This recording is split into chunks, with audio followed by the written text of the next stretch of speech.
خداوند کے زندہ اور جلالی نام میں آپ سب کی خدمت میں آداب۔ پروگرام حیات جاویداں لے کر ڈاکٹر رشید گل حسب معمول آپ کی خدمت میں حاضر ہے۔ آج کے پروگرام کی ابتدا بھی تلاوت کلام پاک سے کی جائے گی، اور پہلا حوالہ جو میں نے تلاوت کے لیے چنا ہے وہ زبور نمبر 106 ہے، اور میں اس کی پہلی 5 آیات آپ کے سامنے پڑھنا چاہوں گا۔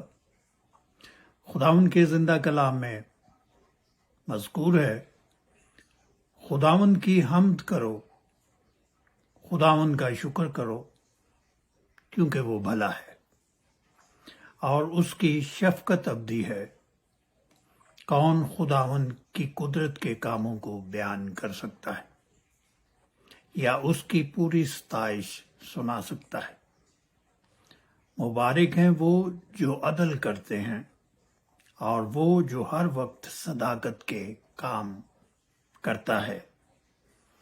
اے خداوند، اس کرم سے جو تو اپنے لوگوں پر کرتا ہے مجھے یاد کر، اپنی نجات مجھے عنایت فرما، تاکہ میں تیرے برگزیدوں کی اکمال بندی کو دیکھوں اور تیری قوم کی شادمانی میں شاد رہوں، اور تیری میراث کے لوگوں کے ساتھ فخر کروں۔ خدا ان کے زندہ کلام کے پڑھے جانے پر اس کی برکت نازل ہو، آمین۔ آئیے آج کے کلام کے لیے ہم خداوند سے مدد مانگیں۔ ہم اپنے سروں کو جھکائیں۔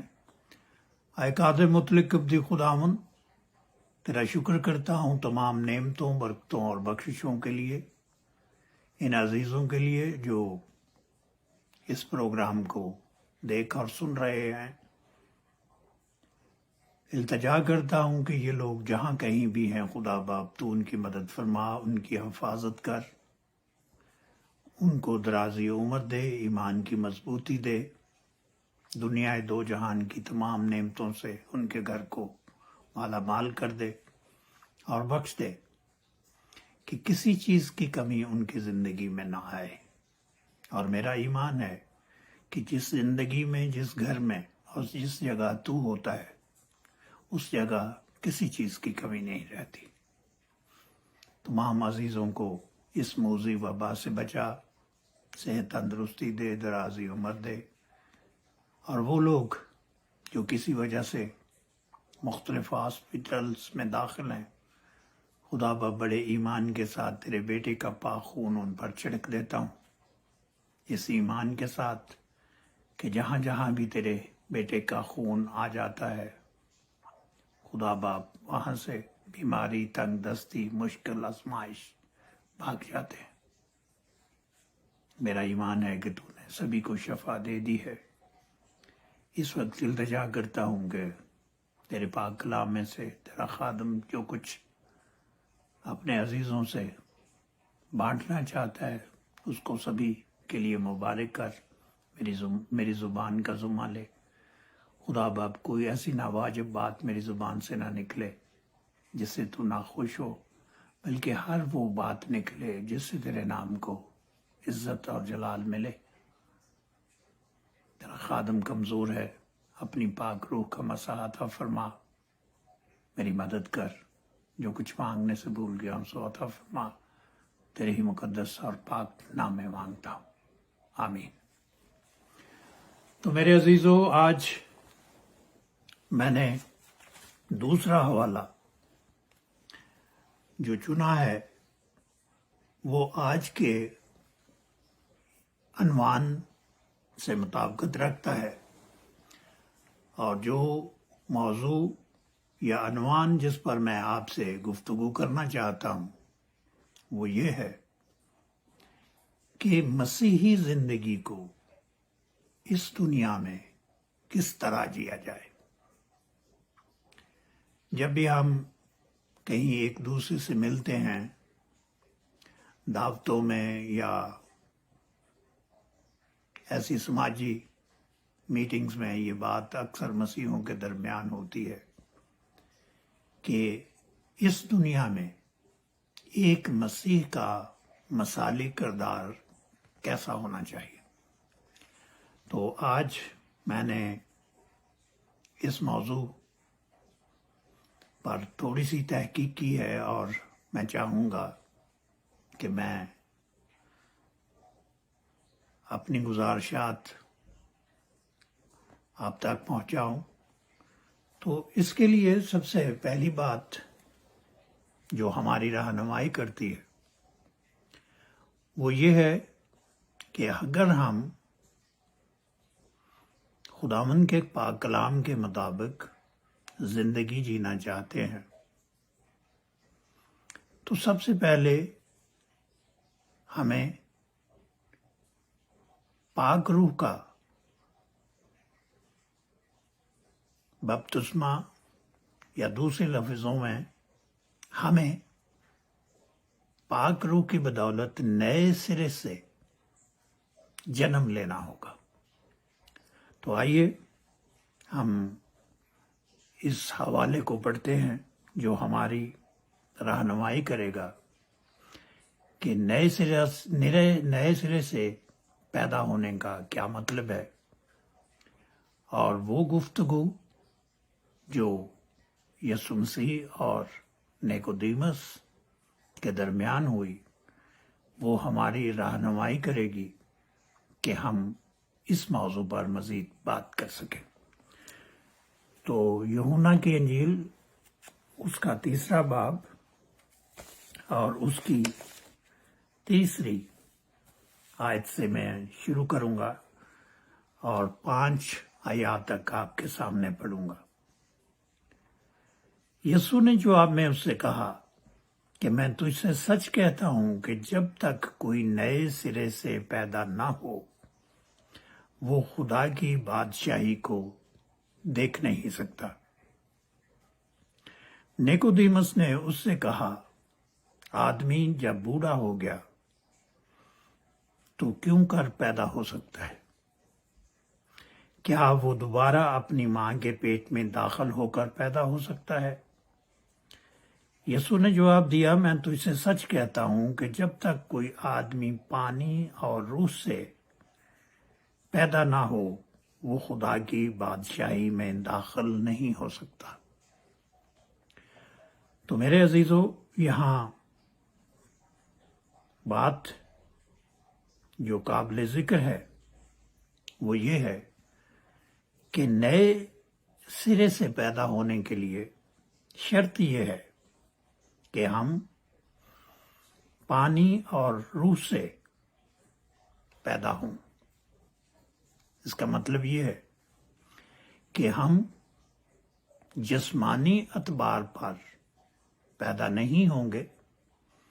نیکودیمس نے جو بات کی ہے وہ جسمانی اعتبار سے ہے اور خداوند یسوع مسیح نے جو بات کی ہے جو کہا ہے یا فرمایا ہے وہ روحانی انداز میں ہے اور اس کو روحانی طور پر سمجھنا ضروری ہے. جب ہم خداوند یسوع مسیح کو اپنا نجات دہندہ تسلیم کر لیتے ہیں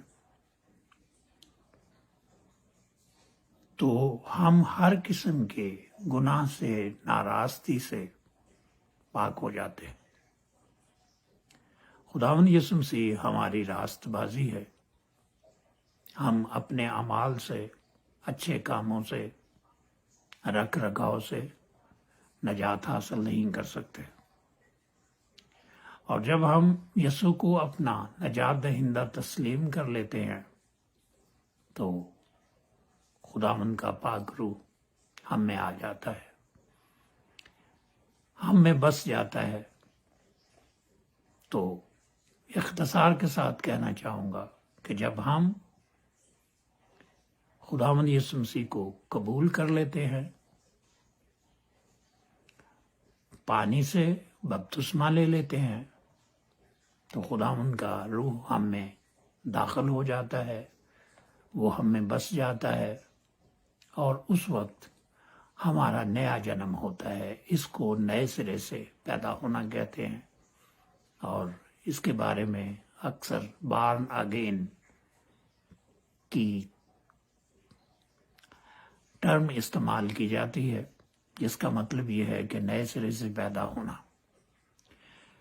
نئے سرے سے پیدا ہونا کوئی نئی بات نہیں ہے، پولس رسول نے بھی اس کا ذکر کیا ہے۔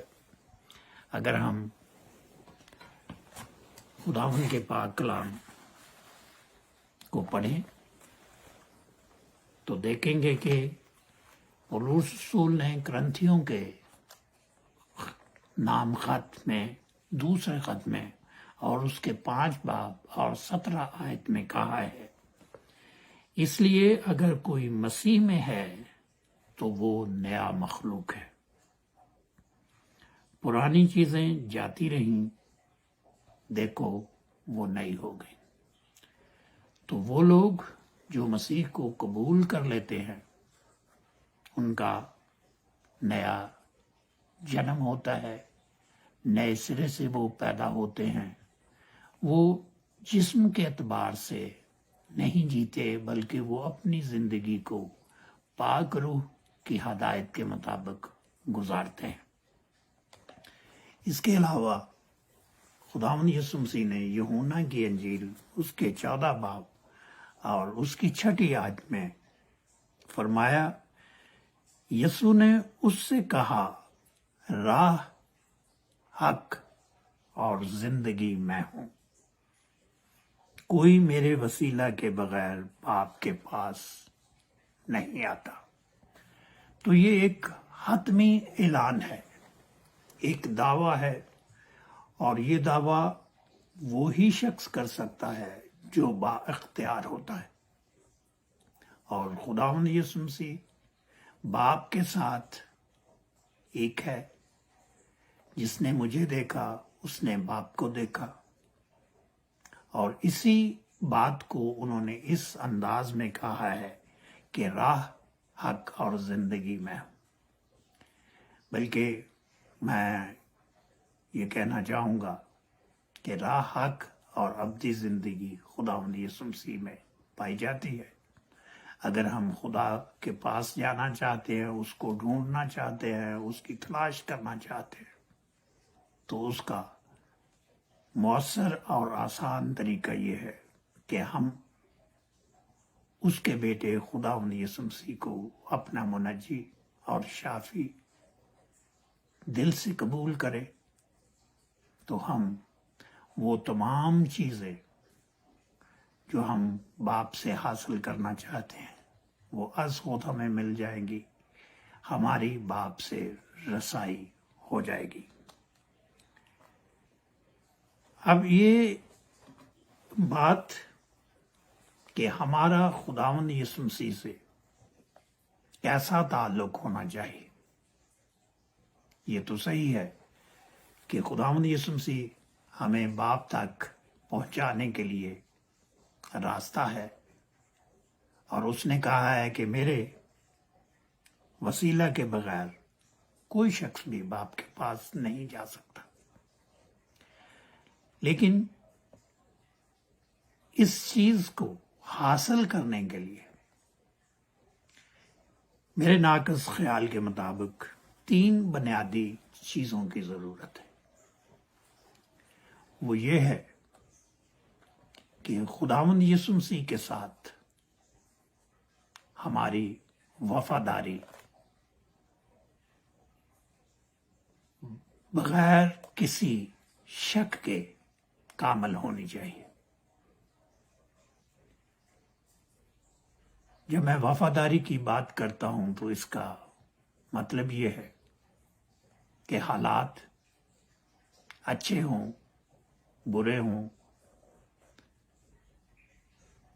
آزمائش کے ایام سے ہم گزر رہے ہوں، یا خوشحالی کے دنوں میں زندگی بسر کر رہے ہو، ہمیں ہر حال میں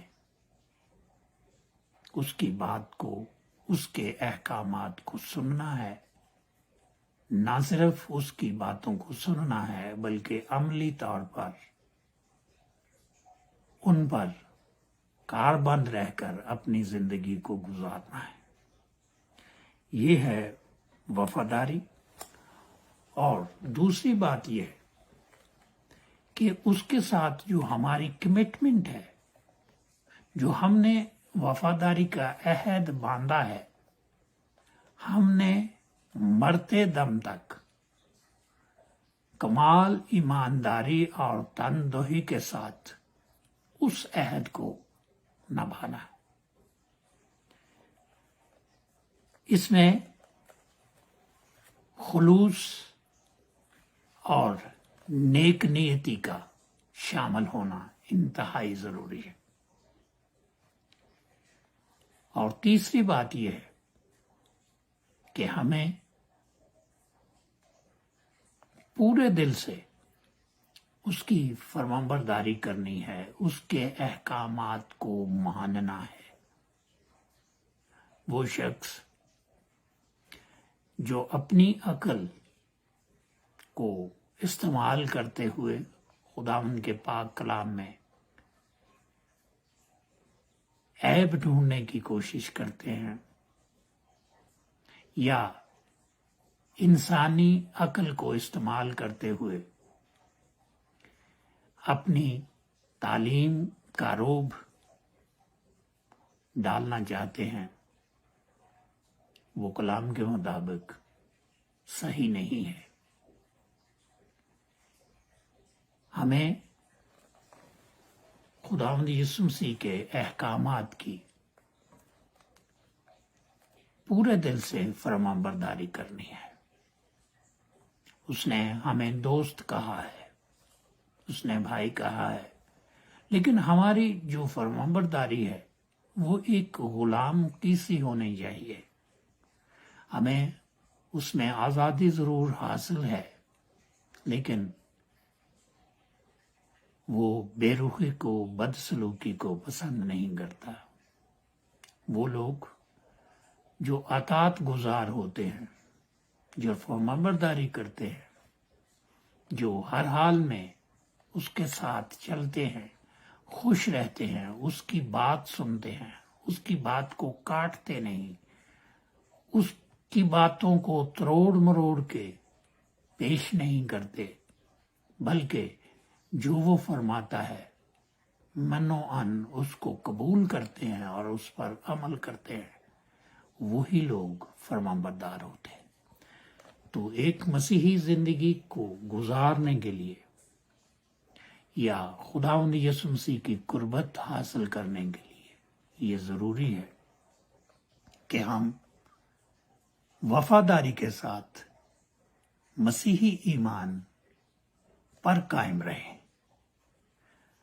اس کے علاوہ خلوص کے ساتھ مسیح کے ساتھ اپنے تعلق کو نبھائے اور اس تعلق پر فخر کرے۔ خداوند یسوع مسیح کی قربت ہر شخص کو نصیب نہیں ہوتی۔ وہ شخص کتنا خوش نصیب ہے جس کو خداوند یسوع مسیح کی قربت حاصل ہے اور اس کے وسیلے باپ تک رسائی ہے۔ دنیا کے ہر بادشاہ کے خزانے کی ایک لمٹ ہے۔ دنیا کے ہر حکمران کے اختیارات کی ایک حد ہے۔ دنیا کے ہر امیر شخص کے ذرائع کی ایک حد ہو سکتی ہے، لیکن خداوند یسوع مسیح کا باپ اور ہمارا باپ لازوال اختیارات اور ذرائع کا مالک ہے۔ اس کے بیٹے کے وسیلے ہمیں اس تک رسائی ملتی ہے۔ ہمیں اس کو پانے کے لیے، اس تک رسائی حاصل کرنے کے لیے صرف اس کے بیٹے پر ایمان لانا ہے اور وفاداری کے ساتھ اور کمال سنجیدگی کے ساتھ اس ایمان پر قائم رہنا چاہیے اور رہنا ہوگا۔ اس کے علاوہ ہمیں اس تعلق کو مرتے دم تک نبھانا ہوگا. اور جب ہم یہ تینوں ہی چیزیں اپنی زندگی میں کرتے ہیں، یعنی ایمانداری کے ساتھ خداوند کے ساتھ چلتے ہیں، مسیح کے ساتھ چلتے ہیں، وفاداری کے ساتھ اس کے ساتھ چلتے ہیں، نیک نیتی اور خلوص کے ساتھ اس کے ساتھ تعلق نبھاتے ہیں، اور ہر حال میں اس کی فرما برداری کرتے ہیں، تو ہمیں نہ صرف باپ تک رسائی حاصل ہوتی ہے، بلکہ جس چیز کا ہم مطالبہ کریں وہ ہمیں آسانی کے ساتھ مل جاتی ہے. تو میرے عزیزو، آج جیسا کہ میں نے گفتگو کے آغاز میں عرض کیا کہ مسیحی زندگی کو اس دنیا میں گزارنے کے لیے کون سے ایسے اصول ہونے چاہیے، کون سی ایسی باتیں ہونی چاہیے جس سے خداوند بھی خوش ہو اور دنیا کو بھی یہ لگے کہ ہم دوسروں سے مختلف ہیں اور ہم مسیحی ہیں. تو اس میں 5 باتیں اہم ہیں. پہلی بات جس کا ذکر میں کر چکا ہوں وہ یہ ہے کہ ہمیں نئے سرے سے پیدا ہونا ہے اور نیا مخلوق بننا ہے. اس لیے اگر کوئی مسیح میں ہے تو وہ نیا مخلوق ہے. پرانی چیزیں جاتی رہیں، دیکھو وہ نئی ہو گئی. جو مسیح میں آ جاتے ہیں وہ روحانی زندگی کا تجربہ کرتے ہیں، وہ جسمانی طور پر نہیں جیتے، اور نیا مخلوق بننے کا مختصراً یہی مطلب ہے. اس کے علاوہ ہمیں اپنے آپ کو مسیح کے سانچے میں ڈالنا ہے. ہمیں مسیح کی طرح بننے کی کوشش کرنی چاہیے. اپنے کردار کو مسیحی کردار بنانے کے لیے ہمیں اپنے پیشوا خداوند یسوع مسیح کے کردار کے مطابق اپنی زندگی کو جینا ہوگا.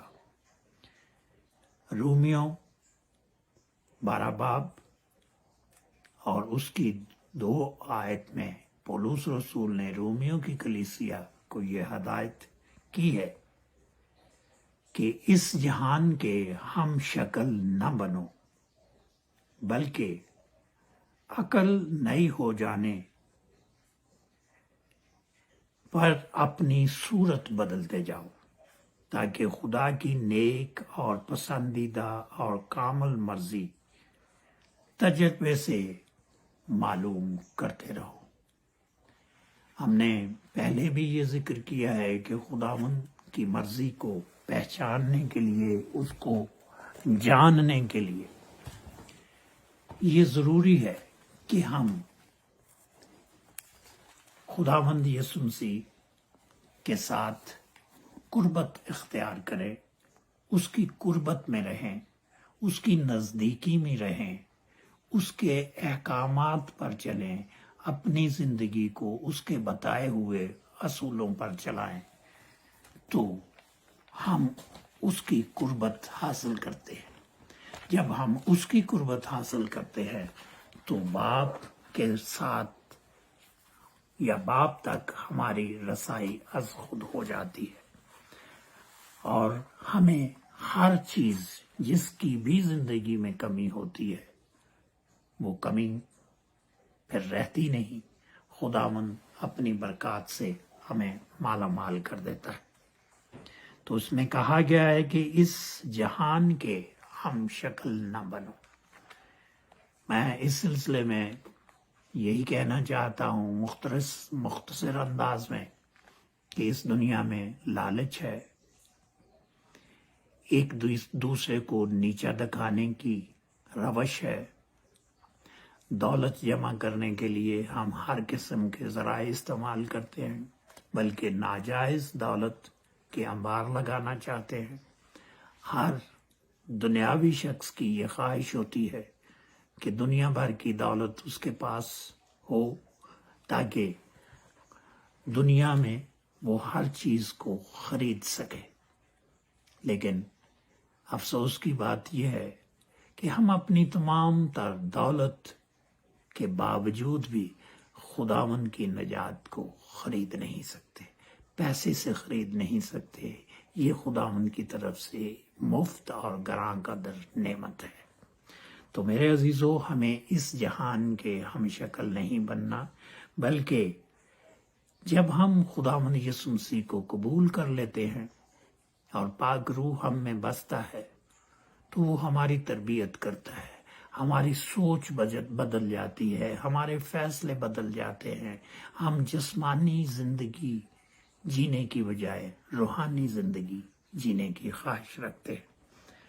تیسرے نمبر پر یہ ہے کہ ہمیں دوسروں کے ساتھ مسیحی محبت کے ساتھ پیش آنا چاہیے۔ پولس رسول نے فلپیوں کی کلیسیا کے نام خط میں یہ بات کہی ہے۔ اگر ہم اس کے دوسرے باب اور اس کی تیسری اور چوتھی آیت کا مطالعہ کریں تو پولس رسول نے کہا ہے کہ تفرقے اور بیجا فخر کے باعث کچھ نہ کرو، بلکہ فروتنی سے ایک دوسرے کو اپنے سے بہتر سمجھے۔ میرے عزیزو، تفرقے اور جھگڑے ہم میں اس لیے پیدا ہوتے ہیں کہ ہم ایک شخصی فخر میں مبتلا ہوتے ہیں۔ میں سمجھتا ہوں کہ جو ہم میں فخر ہوتا ہے وہ بھی احساس کمتری کی نشانی ہے، اور جب ہم میں احساس کمتری ہوتا ہے تو ہم اپنے آپ کو دوسروں سے بہتر سمجھتے ہیں۔ اس لیے ہماری سوسائٹی میں، ہماری کلیسیا میں، چرچز میں جھگڑے پیدا ہوتے ہیں، تفرقے پیدا ہوتے ہیں، تفریق پیدا ہوتی ہے، کیونکہ ہم دوسرے لوگوں کو اہمیت نہیں دیتے، بلکہ ہم سمجھتے ہیں کہ ہم دوسروں سے بہتر ہیں، جو کہ کلام کے منافی ہے۔ بلکہ پولس رسول نے یہاں ایک اصول وضع کیا ہے، وہ یہ ہے کہ بلکہ فروتنی سے ایک دوسرے کو اپنے سے بہتر سمجھے۔ ہمیں انکساری، عاجزی اور فروتنی کے ساتھ اپنے آپ کو کم کرنا ہے اور دوسرے شخص کو اہمیت دینی ہے۔ اس کا مطلب یہ ہے کہ ہم دوسرے لوگوں سے مسیحی محبت کا اظہار کرتے ہیں، اور ہمارے مسیحی کردار میں اس چیز کی بہت اہمیت حاصل ہے۔ اس کے علاوہ ہماری زندگی میں، عملی زندگی میں خداوند یسوع مسیح کی تعلیمات کا عملی مظاہرہ ہونا چاہیے۔ عملی مظاہرے سے مطلب یہ ہے کہ خداوند یسوع مسیح کی خواہش یہ رہی ہے کہ ہم اس دنیا میں دوسرے اشخاص سے، دوسرے لوگوں سے مختلف انداز زندگی اپنائیں، اور ہمارا انداز عملی ہونا چاہیے، اس میں عملیت کا پہلو نمایاں ہونا چاہیے۔ ہمیں صرف زبانی باتیں نہیں کرنا، بلکہ ہماری زندگی سے خداوند کے پاک کلام کی عملی شکل بھی نظر آنی چاہیے۔ تو خداوند یسوع مسیح نے مبارک بادیوں کی شکل میں جو کہ معروف پہاڑی آواز کا حصہ ہے ہمارے لیے، فرمایا ہے مبارک ہیں وہ جو دل کے غریب ہیں کیونکہ آسمان کی بادشاہی انہی کی ہے۔ مبارک ہیں وہ جو غمگین ہیں کیونکہ وہ تسلی پائیں گے۔ مبارک ہیں وہ جو راست بازی کے بھوکے اور پیاسے ہیں کیونکہ وہ آسودہ ہوں گے۔ مبارک ہیں وہ جو رحم دل ہیں کیونکہ ان پر رحم کیا جائے گا۔ مبارک ہیں وہ جو پاک دل ہیں کیونکہ وہ خدا کو دیکھیں گے۔ مبارک ہیں وہ جو صلح کراتے ہیں کیونکہ وہ خدا کے بیٹے کہلائیں گے۔ مبارک ہیں وہ جو راست بازی کے سبب سے ستائے گئے ہیں کیونکہ آسمان کی بادشاہی انہی کی ہے۔ تو میرے عزیزو، ہمارے کردار سے یہ تمام اوصاف، یہ تمام خوبیاں ظاہر ہونی چاہیے۔ اگر ایسا ہوتا ہے تو ہمارا کردار ایک مسیحی کردار کہلائے گا۔ اس کے علاوہ پانچویں بات یہ ہے کہ ہمیں اپنے ایمان کو دوسروں کے ساتھ بانٹنا چاہیے، شیئر کرنا چاہیے۔ ہمیں شرمانا نہیں چاہیے۔ ہمیں یہ نہیں سوچنا چاہیے کہ دوسرے لوگ ہمارے متعلق کیا کہیں گے۔ ہمیں کسی احساس کمتری کا شکار نہیں ہونا چاہیے، بلکہ خداوند کے پاک کلام میں لکھا ہے تم دنیا کے نور ہو۔ متی رسول کی انجیل اس کا 5 باب اس کی 16 آیت میں 15 اور 16 آیت میں مذکور ہے تم دنیا کے نور ہو، جو شہر پہاڑ پر بسا ہے وہ چھپ نہیں سکتا، اور چراغ جلا کر پیمانے کے نیچے نہیں بلکہ چراغ دان پر رکھتے ہیں، تو اس سے گھر کے سب لوگوں کو روشنی پہنچتی ہے۔ تو میرے عزیزو، خداوند یسوع مسیح کی مرضی یہ ہے کہ ہمارا کردار پر نور ہونا چاہیے، روشن ہونا چاہیے، اور دوسرے لوگوں کے لیے مثالی ہونا چاہیے۔ اور اس کے لیے ضروری ہے کہ ہم اپنے ایمان کو دوسروں کے ساتھ شیئر کریں، اور شیئر کرنے میں ہچکچاہٹ نہیں بلکہ فخر محسوس کریں، کیونکہ خداوند یسوع مسیح نے فرمایا ہے کہ چراغ جلا کر پیمانے کے نیچے نہیں بلکہ چراغ دان پر رکھتے ہیں۔ تو ہم سب پر یہ واجب ہے کہ ہم اپنے ایمان کی تشہیر کریں، اس روشنی کو پھیلائیں، تاکہ بہت سارے لوگ خداوند یسوع مسیح پر ایمان لا سکیں اور وہ جہنم کی آگ سے بچ سکیں بلکہ ابدی زندگی حاصل کر سکیں۔ تو میرے عزیزو، یہ 5 اہم باتیں تھیں جو میں نے گوش گزار کی کہ اس دنیا میں رہنے کے لیے ہمیں ان چیزوں پر عمل کرنا بہت ضروری ہے۔ لیکن آخر میں آپ سب کو یہ بتانا چاہتا ہوں کہ مسیحی زندگی آسان زندگی ہرگز نہیں ہے، کیونکہ جب ہم مسیحی زندگی میں قدم رکھتے ہیں، خدا ان کے کلام کے مطابق زندگی گزارنے کی کوشش کرتے ہیں، تو ابلیس جو کہ ابدی دشمن ہے، وہ ہمیں تکلیف پہنچانے کے لیے، زج کرنے کے لیے، ہمیں راستے سے ہٹانے کے لیے ہمارے لیے مشکلات پیدا کرتا ہے۔ پطرس کا پہلا پطرس اور اس کا 5 باب اور اس کی 8ویں آیت میں مذکور ہے، یہ پطرس نے اپنے خط میں ہمیں متنبع کیا ہے، تاکید کی ہے کہ تم ہوشیار اور بیدار رہو۔ تمہارا مخالف گرجنے والے شیر ببر کی طرح ڈھونڈتا پھرتا ہے کہ کس کو پھاڑے۔ تو میرے عزیزو، ابلیس شیطان ہماری راہ میں روڑے اٹکانے کے لیے ہر قسم کی آزمائش ہم پر لاتا ہے، اس سے ہمیں گھبرانا نہیں، کیونکہ خداوند کا پاک روح ہم میں بستا ہے۔ ہم اکیلے نہیں، وہ ہمارا مددگار ہے، اور خداوند یسوع مسیح ہماری ہر طرح سے شفاعت کرنے کے لیے خداوند کے داہنے ہاتھ بیٹھا ہے۔ وہ ہماری کمزوریوں سے واقف ہے۔